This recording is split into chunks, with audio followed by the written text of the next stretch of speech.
அன்பு நெஞ்சங்களே, இறைவன் நமக்கு தந்த புதிய நாளிலே இறைவனுக்கு நன்றி கூறி இறை வார்த்தையால் நம் வாழ்வை பயனுள்ளதாக மாற்றுவோம். இறைவன் நம் அனைவரை நிறைவாக ஆசீர்வதித்து பாதுகாத்து வழிநடத்துவாராக.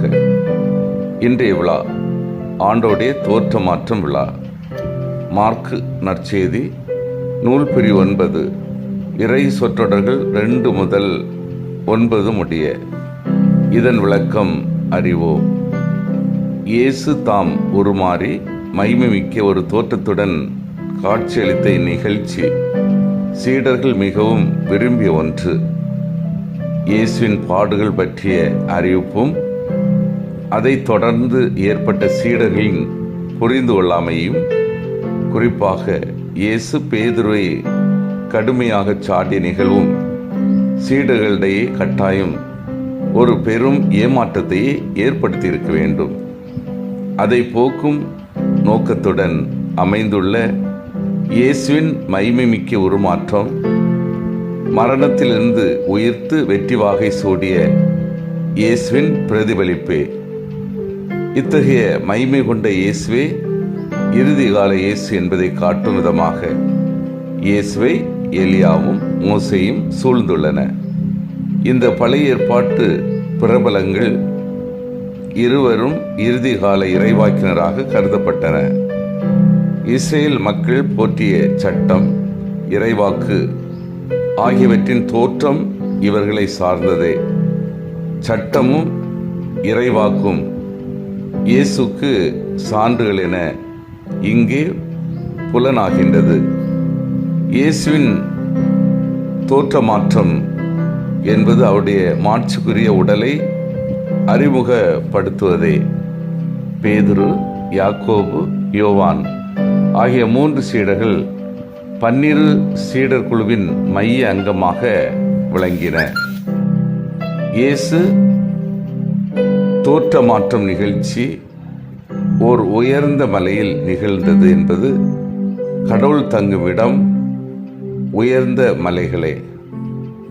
முதன்முறையாக இயேசுவின் கல்லியா பணிக்காக கடவுள் அவரை தம் மகன் என்று திருமுழுக்கின் போது அறிமுகப்படுத்தினார். இப்போது அதே கடவுள் இயேசுவை அவருடைய எஸ்ரேம் பணியை முன்னிட்டு தம் மகன் என அறிமுகம் செய்கிறார். அன்பார்ந்தவர்களே, இயேசுவின் தோற்ற மாற்றம் நமக்கு கற்றுத்தருவது என்ன? 1, இயேசு மெய்யான இறைவனும் மெய்யான மனிதனும் என்று நம் இறை நம்பிக்கையை ஆழப்படுத்திக் கொள்ள.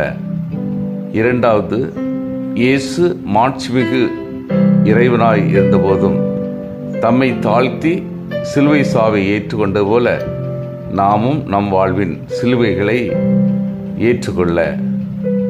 3வது, வாழ்வின் நிறைகளின் மகிழ்வும் குறைகளில் ஏற்பு மனநிலையும் வளர்த்து கொள்ள.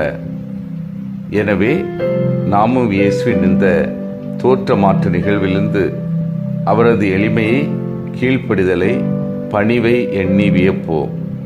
இயன்றவரை நமது விருப்பங்களை, ஆசைகளை விட்டு கொடுத்து எளிமை, பணிவு, இழத்தல் என்னும் இறையாட்சி விழுமியங்களோடு வாழ முயல்வோம். சிந்தித்து தியானித்து செயல்படுவோம். நான் இறைவனை அன்பான பிள்ளையாக வாழ்கின்றேனா? எனது ஜெப வாழ்வில் இறை அனுபவம் பெறுவதை உணர்கின்றேனா?